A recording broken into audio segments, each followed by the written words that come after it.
Yes, we changed their jeans. They used to wear Levi's.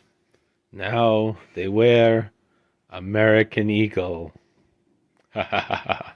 Yet the animals we raise today are superior in many respects. Through the science of genetics, they have been improved.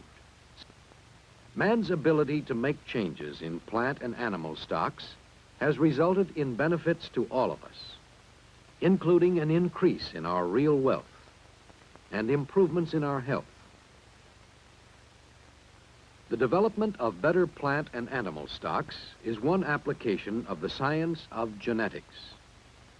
Geneticists know that the characteristics of all living things, such as these fruit flies, are determined by the genes found in the chromosomes of all cells.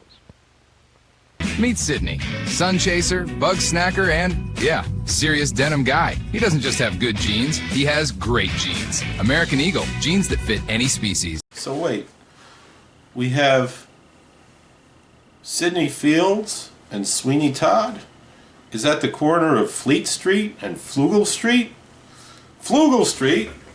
Is that a Susquehanna hat?